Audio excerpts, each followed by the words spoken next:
학개서 1장 1절에서 5절의 말씀 우리 함께 봉독합니다.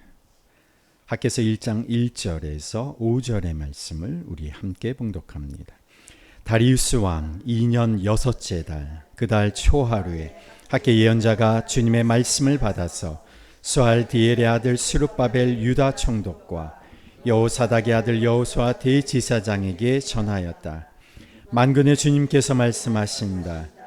이 백성이 말하기를 때가 되지 않았다. 주님의 성전을 지을 때가 되지 않았다고 한다. 학개 예언자가 주님의 말씀을 받아 전한다. 성전이 이렇게 무너져 있는데 지금이 너희만 잘 꾸민 집에 살고 있을 때란 말이냐. 나 만군의 주가 말한다. 너희는 살아온 지난 날을 곰곰이 돌이켜 보아라. 아멘. 아멘. 구약 성경의 학개서는 학개에 의해서 기록된 성경입니다. 학개에 대해서 오늘 학개서의 성경 본문은 많은 것을 말해주고 있지 않습니다. 학개를 예언자, 하나님의 특사라고 부르고 있다는 것과 또 그가 짧은 4개월간의 사역 기간을 하였다는 사실 외에는 별로 알려주는 바가 없습니다. 다른 어떤 설명보다 하나님이 그를 어떻게 불러주셨느냐가 중요합니다. 얼마나 오랫동안 살았느냐보다 하나님이 주신 사명을 완수하였느냐가 중요합니다.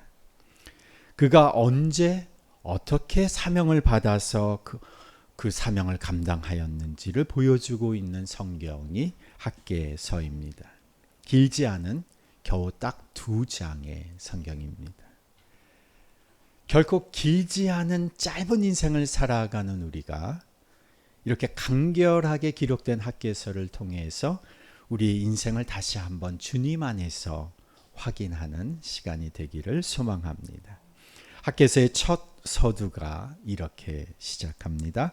다리우스 왕 2년 여섯째 달에 그 달 초하루에 학개 예언자가 주님의 말씀을 받아서 스알디엘의 아들 스룹바벨 유다 총독과 여호사닥의 아들 여호수아 대제사장에게 전하였다. 다리우스 왕이 이스라엘을 다스리던 이때 기원전 520년입니다. 이렇게 말씀드리면 오늘 2023년을 살아가는 우리와 기원전 500년대의 시대는 별로 연관이 없어 보입니다. 솔로몬 시대 가장 부유하고 번영했던 이스라엘의 시대를 솔로몬 시대라고 한다면 솔로몬 사후에 북이스라엘과 남유다로 이스라엘이 갈라졌습니다. 그런데 북이스라엘이 두 왕국으로 나눠졌는데 북이스라엘 왕국이 아시리아 제국에 의해서 멸망을 당합니다. 이것이 기원전 721년의 일입니다. 그래서 북이스라엘을 멸망시켰던 나라가 아시리아, 옛 성경에서는 개역개정 성경에서는 아수르 이렇게 표현되어 있습니다. 이 아시리아에 의해서 북이스라엘이 멸망을 당합니다. 당시 지중해 연안을 다스렸던 패권 국가가 아시리아였습니다. 그런데 이 아시리아 제국이 바벨론 제국에 의해서 멸망을 당합니다. 지중해 패권이 바벨론 제국으로 넘어가 버린 것이죠. 이 바벨론의 느부갓네살 왕에 의해서 남유다가 멸망을 당합니다. 이것이 기원전 586년입니다. 그리고 바벨론 제국은 이어서 등장하는 페르시아 제국에 의해서 멸망을 당하는데 그래서 지중해 패권이 이제 페르시아 제국으로 넘어갑니다. 이 페르시아의 첫 번째 왕이 여러분이 많이 들어보셨을 고레스 왕입니다. 하나님이 이 페르시아의 초대왕 고레스 왕을 사용하셔서 포로로 바벨론으로 끌려갔던 유대인들을 고국으로 돌아오게 하십니다. 이것이 기원전 538년의 일입니다. 이것이 유대인의 1차 귀환이라고 부릅니다. 페르시아의 두 번째 왕이 캄비세스 왕이고 세 번째 왕이 오늘 본문에 등장하는 다리오 왕이었습니다. 즉위 기간이 기원전 522년서부터 486년이었으니까 이 다리오 왕의 오늘 본문의 즉위 2년은 기원전 520년인 것입니다. 이 다리우스 왕 2년 여섯째 달 그 달 초하루에, 여섯째 달 이렇게 표현이 되어 있습니다. 이스라엘의 이 달력이, 이 절기가 조금 복잡합니다. 이걸 한번 절기 그림을 한번 보여주시면, 유대인들이 바벨론의 포로로 끌려갔다가 고국으로 돌아온 것이 기원전 538년이었으니까 지금 다리오 왕 2년, 기원전 520년은 포로 귀환으로부터 약 18년이 지난 때입니다. 그리고 지금 다리오 왕 여섯 번째 달이라고 표현돼, 이 이스라엘의 절기를 표로 이렇게 잘 보시면 지금 그 파란색으로 돼 있는 게 유대인의 달력, 유대력입니다. 맨 가운데 첫 번째 달이 니산월, 두 번째 달이 이아르달 월, 3월이 시반, 이렇게 시계 방향으로 돌아가는데, 맨 밑에 여섯 번째 달이 엘룰월이라는 달입니다. 이것이 여섯 번째 달이에요. 일곱 번째 달이 맨 밑에 6시 방향 조금 지나서 7시쯤 됐을까요? 티쉬리 월이 일곱 번째 달입니다. 예. 그런데 새해의 시작이 언제인가 하면 이스라엘의 새해의 시작은 일곱 번째 달 티쉬리 월이에요. 지금 다리오 왕 여섯 번째 달이니까 다음 달 일곱 번째 달 티시리 월에는 이스라엘의 새해가 시작되는 겁니다. 새해 첫날의 절기가 여기 제가 표시가 되어 있는데 아마 잘 안 보이실 거예요. 나팔절, 초하루서부터 절기가 축제가 시작됩니다. 나팔절이 시작되고 1년에 한 번 있는 대속죄일이 이 1월 10일에 있고요. 15일부터 일주일간 추수감사절인 축제인 초막절이 바로 이 일곱째 달 새해에 시작됩니다. 그리고 매달 이제 초하루는 우리가 월삭이라고, 지금도 어느 교회 가면 월삭 예배라고 드리는 예배가 있습니다. 이 월삭이라는 말이 그 달의 첫날이라는 뜻입니다. 이 첫날에 이스라엘 백성들이 했던 일이 뭐냐면 하나님께 감사 제사를 드리러 모이는 날이 이 초하루 첫날입니다. 그래서 기원전 520년 여섯째 달 초하루, 그날은 그들에게 있어서 그 해의 마지막 달이기도 하고, 그리고 추수를 마치고 새해 축제를 이제 기다리면서 마지막 달의 첫날을 기념하는 예배로 사람들이 모여 있을 때였습니다. 그때 학계 예언자가 하나님의 말씀을 받았습니다. 그 말씀을 전하는 거죠. 1절을 다시 보시면, 다리우스 왕 2년 여섯째 달 그 달 초하루에 학계 예언자가 주님의 말씀을 받아서 스알디엘의 아들 수룹바벨 유다 총독과 여호사닥의 아들 여호수아 대제사장에게 전하였다. 지금 학계 예언자가 하나님의 메시지를 전한 메시지의 대상은 두 사람이 여기서 등장합니다. 한 사람은 총독과 또 한 사람은 대제사장입니다. 총독을 이렇게 설명하죠. 스알디엘의 아들 수룹바벨 유다 총독. 여기에 그의 출신, 성분, 그의 직임, 그리고 그의 이름이 나옵니다. 여기 보면 스알디엘의 아들 이렇게 나왔는데, 스알디엘이 누구인가? 아까 제가 연표를 잠깐 보여드리면서 바벨론으로 포로로 잡혀간 유대인들 중에서 유대인의 왕이었던 여호야긴 왕의 아들이 이 스알디엘입니다. 그러니까 이 스알디엘의 아들 스룹바벨은 여호야긴 왕의 손자인 셈이죠. 그가 남유다 왕국의 왕자였습니다. 그런데 왜 페르시아의 다리오 왕이 그를 유다 지역을 다스리는 총독으로 그를 보냈을지 이해가 되시겠죠? 페르시아의 통치를 받고 있는 이 이스라엘을 다스리는 행정, 정치적인 혹 군사적인 책임자로 스룹바벨을 임명하면 그가 왕손이기 때문에 왕의 그 정치적 권위를, 왕자로서의 그 정치적 권위에 대해서 아무도 이견을 제시할 사람이 없는 겁니다. 그리고 한편으로는 이스라엘에게는 어느 정도 체면을 세워주는 정치적 제스처이기도 했습니다. 그의 이름은 수룹바벨. 그 뜻은 바벨론의 후손이라는 뜻입니다. 왕족이기는 하지만, 왕자이기는 하지만 바벨론에서 성장한 것이죠. 친정부 성향의 유대 왕자였던 것이죠. 원래는 왕자였지만 포로 신분으로 바벨론으로 갔다가 거기에서 성장하여 정치적, 군사적 지도자로서의 역할을 부여받아서 유다 전체를 다스리게 되는 역할을 맡은 이 수룹바벨에게 하나님의 메시지가 전해진 것입니다. 또 한 사람에게 하나님의 메시지가 전해진 것이죠. 그를 이렇게 설명합니다. 여호사닥의 아들 여호수아 대제사장.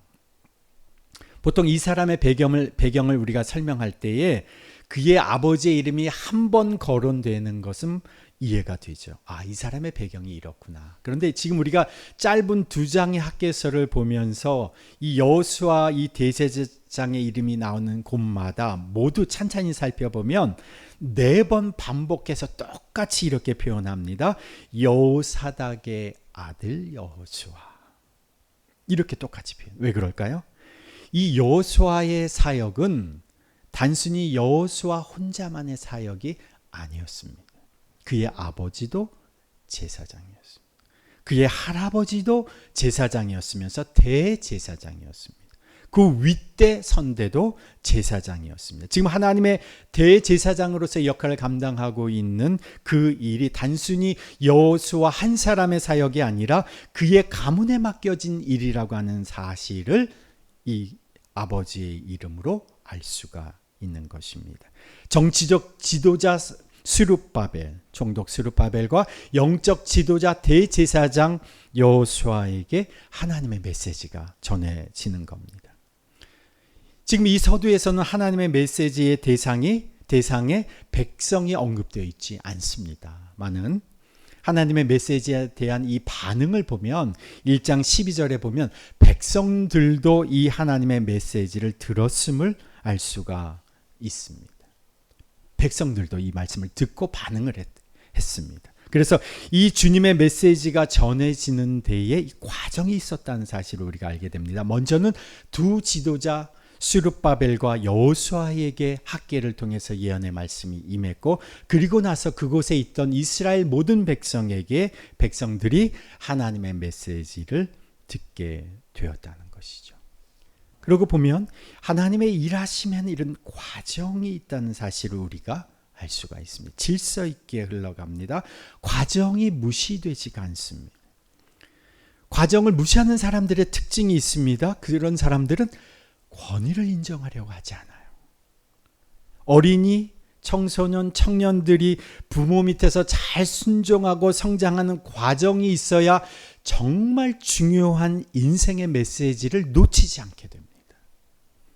제가 신앙생활을 하면서 교회 공동체를 여러 경험하다 보면 참 이 과정을 무시하는 사람들이 있다는 것을 보게 됩니다. 그렇게 되면 꼭 놓치게 되는 것이 있습니다.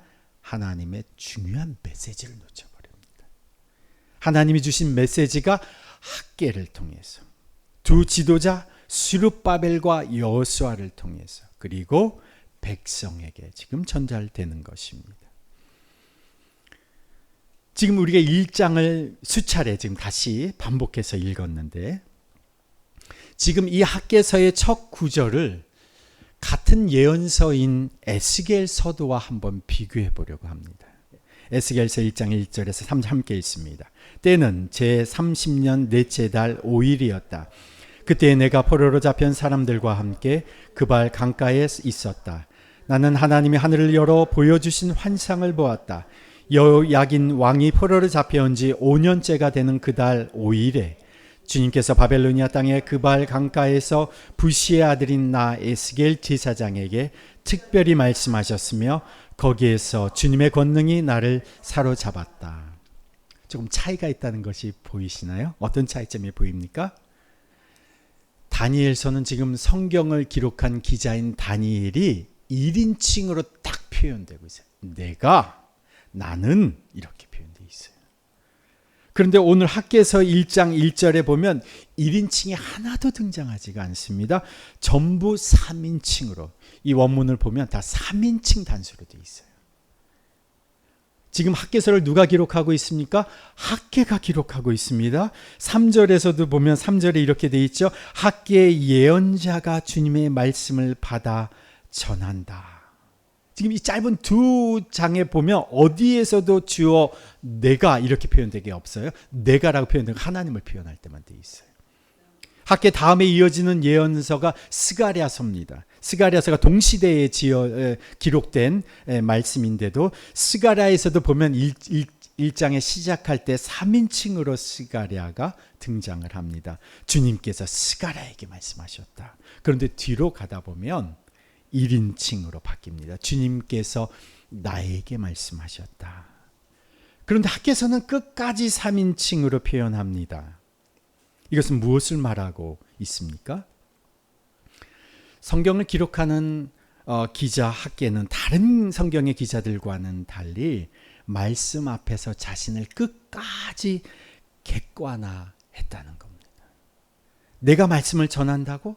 내가 말씀을 기록하고 있다고? 내가 메시지를 내 마음대로 기록하고 마음대로 해석해도 되는 것이 아니라는 것을 자신을 계속 객관화하고 있다는 것이죠. 하나님의 메시지를 자신의 소유물로, 자신의 도구로 여기지 않으려고 지금 자신을 객관화하고 있는 겁니다. 오히려 하나님 앞에서 자신을 비춰보는 거죠. 말씀 앞에서 자신을 객관화하는 것. 말씀 앞에서 자신이 말씀을 섬기는 종으로서 수종드는 종이 되지 않으면 말씀을 전한다는 사람조차도, 말씀을 기록하는 기자조차도 말씀이 자칫 잘못하면 자신의 욕망의 도구로, 성공의 도구로, 자기 성취의 도구로, 자기 목적 달성의 도구로 사용되기가 쉽다는 것입니다. 얼마나 많은 사람들이 지금 이 시대에도 하나님의 말씀 앞에서 자신을 객관화하지 못하고 말씀을 수종드는 그런 하인으로 살아가는 것이 아니라 오히려 자기 하고 싶은 말을 하나님의 메시지인 것처럼 말하고, 그리고 하나님의 메시지를 자기의 입맛에 맞게 사유화하려고 하는지 모릅니다. 말씀 앞에서 우리 자신을 객관화하는 것이 필요합니다. 말씀 앞에서 우리가 겸허해져야 되는 것이고 겸손해져야 한다는 것입니다.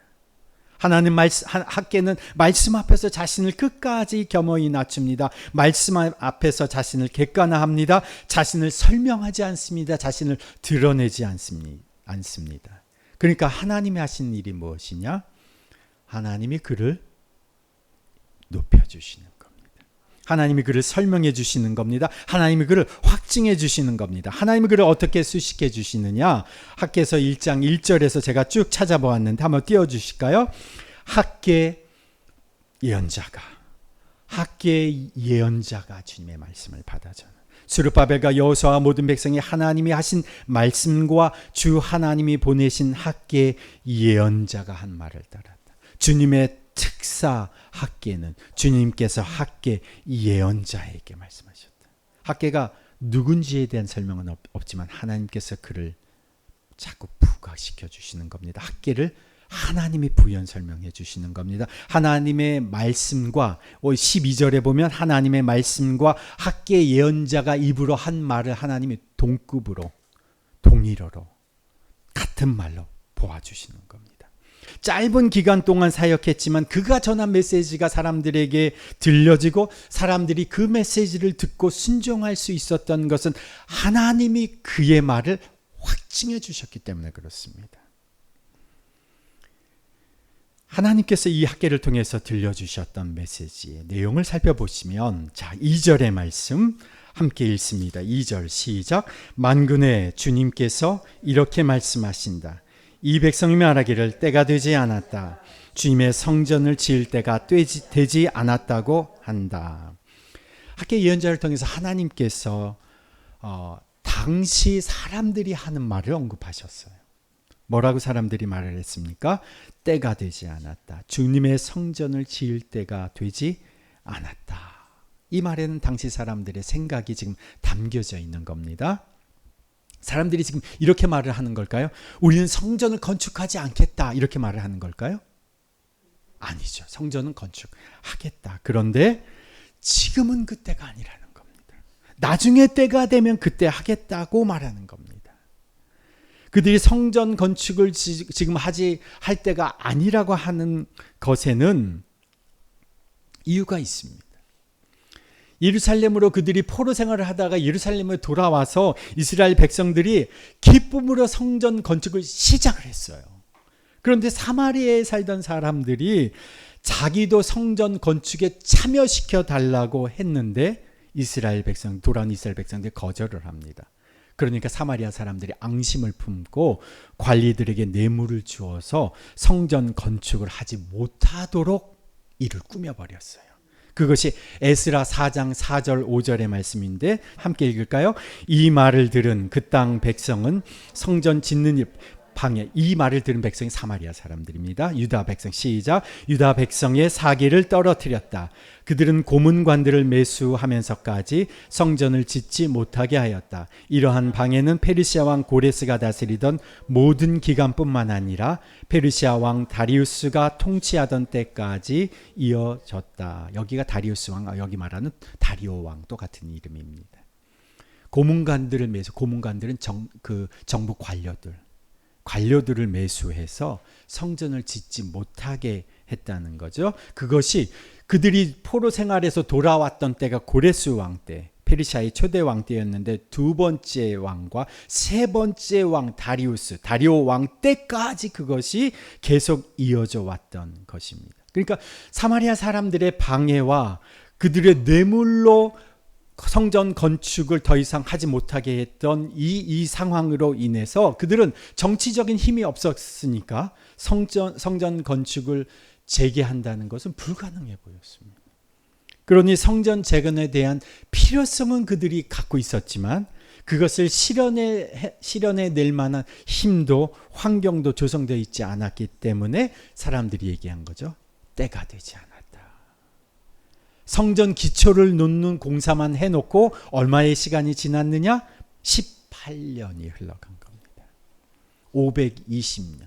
538년에 그들이 돌아와서 그 성전 기초를 놓고 나서 520년까지 18년 동안 그들이 손을 놓고 있었던 거죠. 처음에 뜨거운 마음으로 하나님을 사랑하는 마음으로 성전 건축의 첫걸음은 뗐는데 전혀 그 이후 여러 가지 이 상황 때문에 이건 내가 할 수 없는 일이야 라고 자포자기하며 살아가는 모습, 이 바로 이스라엘의 모습이었습니다. 환경 때문에, 상황 때문에 안 된다 생각하고 살아가는 사람들의 모습. 그래, 하나님은 여기서 지금 나에게 기회를 주시지 않았어 라고 단정 지으며 살아가는 모습, 그것이 오늘 우리의 모습인 것은 아닐까요? 때는 누가 정하시는 겁니까? 하나님이 정하시는 겁니다. 시간이 똑같이 흘러가지만 일반적인 시계로서의 시간은 똑같이 흘러가지만 크로노스는 모두에게 똑같이 흘러가지만 절대적인 시간, 하나님의 때, 카이로스, 우리 인생의 중요한 시점, 우리 인생의 변곡점은 하나님이 정하시는 겁니다. 시간은 다 똑같이 흘러가지만 내가 태어난 때는 하나님이 정하시는 것입니다. 모든 사람의 시간은 똑같이 흘러가지만 내가 하나님 앞에 돌아가는 그 삶의 마지막 시점, 그때는 하나님이 정하시는 겁니다. 내가 거듭나는 때도 하나님이 정하시는 겁니다. 하나님의 때는 하나님이 정하시는 겁니다. 하나님의 일, 하나님의 사역을 위한 때 하나님이 정하시는 겁니다. 하나님이 특별한 말씀을 주시는 때에도 하나님이 정하시는 겁니다. 그러나 당시 사람들은 어떻게 생각했습니까? 그때가 어떤 때라고 생각했느냐? 성전 건축을 하는 것은 중단되었고 이제 더 이상 할 수도 없으니 이제 내 집을 제대로 수리하고 제대로 꾸미고 살 때라고 생각을 했던 것이죠. 이것은 그들이 18년 동안 어떻게 살아왔느냐를 보면 알 수가 있습니다. 그들이 포로 생활을 끝내고 막 돌아와서 그들이 임시로 거처를 마련했어요. 임시로 거처를 마련해서 흙으로 흙으로 그냥 대충 집을 지어놓고 살다가 그들이 일할 거리를 찾았습니다. 그리고 18년이라는 시간이 지나면서 그들에게 안정적인 일자리도 생겼고 생활도 안정됐습니다. 먹고 사는 게 더 이상 이제는 문제가 되지 않았습니다. 그래서 그들은 임시로 살던 그들의 집을 이제 수리하기 시작하는 겁니다. 새로운 집을 건축하고 흙으로 발라놓았던 벽에 이제 제대로 된 나무로 붙여서 벽을 만들고 방을 만들고 내부 장식을 꾸미기 시작했던 것이죠. 사람들이 생각한 이제는 우리가 우리 집을 고치고 집을 꾸밀 때가 되었다. 이에 대해서 하나님이 3절, 4절에 이렇게 말씀을 하십니다. 3절, 4절 함께 있습니다. 학개 예언자가 주님의 말씀을 받아 전한다. 성전이 이렇게 무너져 있는데 지금이 너희만 잘 꾸민 집에 살고 있을 때란 말이냐. 이 개역개정 성경에 보면 이 4절의 말씀을 이렇게 표현했어요. 이 성전이 황폐하였거늘 너희가 이때에 판벽한 집에 거주하는 것이 옳으냐. 판벽한 집을 패널드 하우스라고 돼 있어서 나무 판자로 되어서 집에 벽을 만들고 방을 만든 집을 말하는 겁니다. 성전은 기초만 놓아진 채 18년이 지나 황폐해져 있는데 너희는 집을 짓고 이제 흙벽이 실증나서 나무 판넬로 된 벽을 꾸미고 인테리어로 신경 쓰면서 살아가고 있느냐. 이렇게 하나님이 학개를 통해서 말씀하시는 거죠. 지금 내가 중요하다고 생각하는, 시급하다고 생각하는, 지금 내가 열중해야 된다고 생각하는 그 일에 매달려서 살아가고 있는데 하나님이 말씀하시는 겁니다. 야, 지금 정신 차려라. 지금 너에게 중요한 것이 그 일이냐. 정말 중요한 나의 집이 허물어져 가고 있는데 너는 지금 네 집 인테리어나 꾸미면서 살아가고 있을 때란 말이냐. 정작 중요한 것에는 아직 때가 되었다고 말하면 되지 않았다고 말하면서 중요하지 않은 일에 그렇게 몰두하며 살아가는 모습, 바로 오늘 우리의 모습이 아닙니까? 제가 수련회 때도 잠깐 말씀드렸습니다마는 제가 영국에 있을 때 늘 제일 싼 집을 찾아다녔어요. 집 월세가 제일 싼 집을 찾아다녔어요. 제가 수련회 때 언급한 집도요, 너무 싼 집을 찾다 보니까 다 모슬렘 지역에 그 집에 들어갔는데 아시안 문양들이 다 벽에 칠해져 있고, 제가 한 소리가 그때 갓난아기였을 때인데 이 아이를 집 방 바닥에 내려놓을 수가 없는 거예요. 너무 집이 지저분해서. 그래서 제가 너무 미안해서, 아이들에게 너무 미안해서 제가 페인트를 사다가 그 집을 몇 번을 칠했습니다. 하얀색으로. 너무 집이 칙칙해서.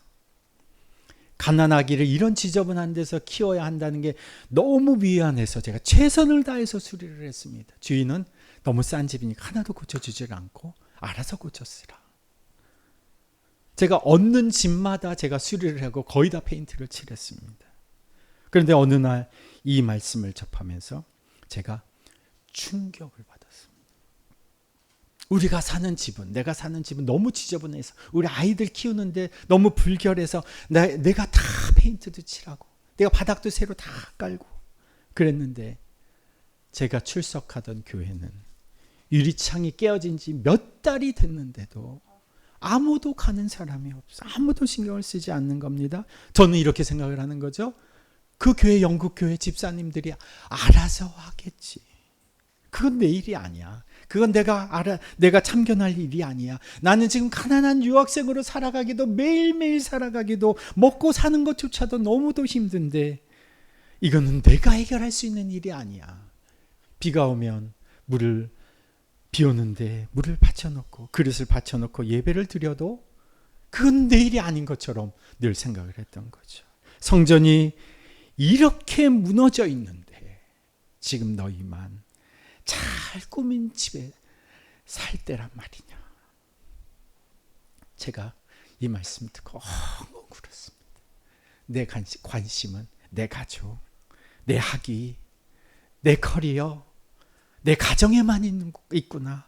얼마나 하나님 앞에 죄송했는지 모릅니다. 그 말씀이 영국교회에 더 깊은 관심을 가지게 된 계기가 됐습니다. 예수님께서 사람들에게 초대받아서 식사를 하던 자리에서 이런 이야기를 하나 들려주셨습니다. 누가복음 14장 16절의 말씀인데요. 예수께서 그에게 말씀하셨다. 어떤 사람이 큰 잔치를 베풀고 많은 사람을 초대하였다. 잔치 시간이 되어 그는 자기 종을 보내서 준비가 다 되었으니 오십시오 하고 초대받은 사람들에게 말하게 하였다. 그런데 그들은 모두 하나같이 핑계를 대기 시작하였다. 한 사람은 그에게 말하기를 내가 밭을 샀는데 가서 보아야 하겠어. 부디 양해해 주기 바라고 하였다. 다른 사람은 내가 결의서 5쌍을 샀는데 그것들 시험하러 가는 길이여. 부디 양해해 주기 바라오 하고 말하였다. 또 다른 사람은 내가 장가를 들어서 아내를 맞이하였어. 그러니 가지 못하겠소 하고 말하였다. 그 종이 돌아와서 이것을 그대로 자기 주인에게 일렀다. 그러자 집 주인이 노하여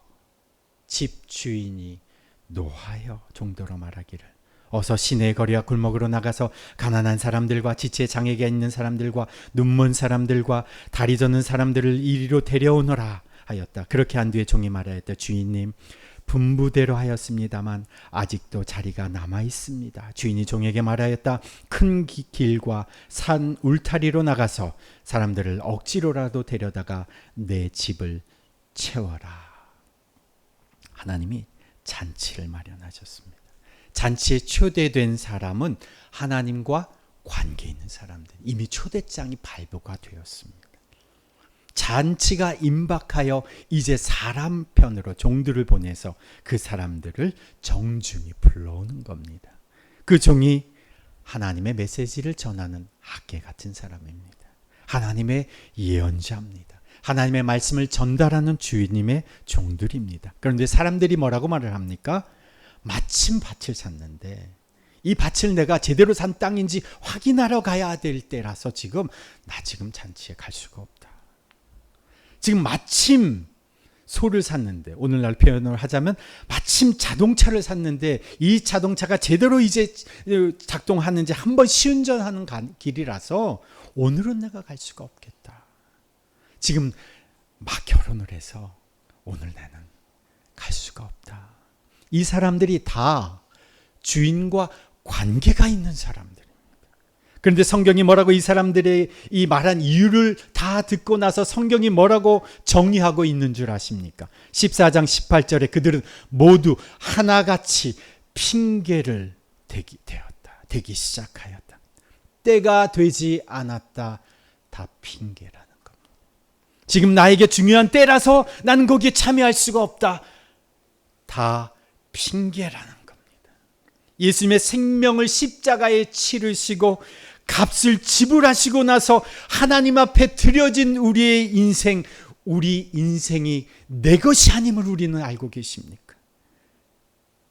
내 생명을 이 땅 가운데 허락해 주셨고 내 생명을 걷어가시는 그분이, 주인 되신 그분이 잔치를 준비해 놓으시고 잔치를 참여하라고 우리를 초대하시면 그때가 나의 가장 중요한 때, 가장 결정적인 순간임을 우리는 왜 인식하지 못하고 있는 것입니까? 땅을 산 그때가 땅 때문에 순종하지 못할 때가 아니라 땅을 산 그때가 순종할 때입니다. 차를 산 그때가 차 때문에 순종하지 못할 때가 아니라 차가 산 그때가 순종할 때라는 겁니다. 인생의 중요한 결정을 앞두고 있기 때문에, 내가 지금 위기의 순간을 겪고 있기 때문에, 내가 지금 상황이 안 좋기 때문에, 내가 지금 순종할 여건이 아니기 때문에, 지금 내 기분이 순종할 기분이 아니기 때문에 하나같이 하나님 앞에서 우리는 핑계를 댑니다. 누가 나의 잔치에 참여하겠느냐? 하나님과 관계가 있다고 하는 사람들은 다 말합니다. 이때는 내 때가 아니다. 나는 중요한 것에 약속이 있다. 하나님이 왜 우리를 그 자리에 초대하시는지 아십니까? 인생의 중요한 결정을 앞두고 있기 때문에, 내가 지금 위기의 순간을 겪고 있기 때문에, 내가 지금 상황이 안 좋기 때문에, 내가 지금 순종할 여건이 아니기 때문에 나를 그 잔치에 초대하시는 겁니다. 주인의 즐거움에 참여케 하시려고 나를 초대하시는 겁니다. 우리가 대단히 착각하는 것이, 하나님이 우리를 초대하시면 우리가 참석하는 것이 하나님께 무언가 대단한 것을 해드린다고 우리가 착각하면서 우리가 살아가서는 안 됩니다. 하나님은 나 없어도, 하나님 나 하나쯤은 개의치 않으시고 하나님의 일을 하실 수 있는 분입니다. 그 잔치 자리에는 나 없어도 얼마든지 즐거운 자리입니다. 그런데 그 주인의 즐거움에 참여케 하시려고 나를 그 자리에 초대해 주시는 겁니다.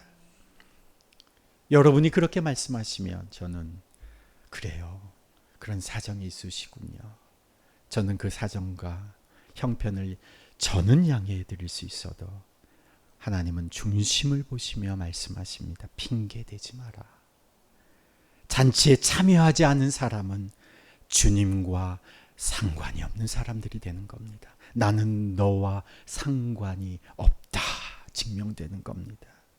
5절 말씀입니다. 5절 말씀 우리 함께 봉독합니다. 나 만군의 주가 말한다. 너희는 살아온 지난 날을 곰곰이 돌이켜 보아라. 만군의 주가 말한다. 천지를 지으신 그 하나님, 만군의 여호와 하나님이 우리에게 말씀하십니다. 너희는 살아온 지난 날을 곰곰이 돌이켜 보아라. 이 시간 두렵고 떨리는 이 하나님의 말씀 앞에서 우리의 지난 날을 한번 돌이켜 보십시다. 네가 나와 상관이 있느냐? 내 잔치에, 내 계획에, 내 목적과 내 뜻에 참여하고 있느냐? 내 때에 참여하고 있느냐? 아니면 나와 상관없는 너 자신의 때를 살고 있느냐? 나의 때를 헤아려 순종하며 살았느냐? 너희는 살아온 지난 날을 곰곰이 돌이켜 보아라. 하나님 아버지, 학계 예언자를 통하여, 하나님의 특사를 통하여 주님, 자기의 때를 살아간 이스라엘 백성들에게 하나님께서 말씀하셨습니다. 주님, 오늘 이 시대를 살아가는 우리들, 나의 때를 살아가지 아니하고 하나님의 때에 따라 살아가는 저희들의 인생 되게 하여 주옵소서. 주님, 주님의 때에 주님의 마음을 품고 주님의 생각으로, 주님의 능력으로 살아가는 저희들의 인생 되게 하여 주옵소서. 그리하여 우리의 인생이 결코 나의 인생이 아니라 나를 위하여 십자가에 죽으시고 부활하시며 우리의 인생을 사서 하나님께 드리신 예수 그리스도의 삶과 사역이 우리 인생을 통하여 이 세상 속에 드러나게 해주시고, 나와 우리의 가정과 우리 교회 공동체의 역사가 하나님의 역사로 기록되는 저희들의 삶 되게 하여 주옵소서. 이제는 우리 구주 예수 그리스도의 그 지극하신 은혜와 하나님 아버지의 그 무한하신 사랑과 성령님의 교통하심과 역사하심이 나의 때를 내려놓고 이제 주님의 때에 주님의 마음으로 주님의 계획 가운데 살기를 결단하며 이제 세상으로 나아가는 주님의 백성들 위에, 그 가정과 일터 위에, 더비교회 공동체 위에 이제부터 영원토록 함께 하시기를 간절히 축원하옵나이다. 아멘.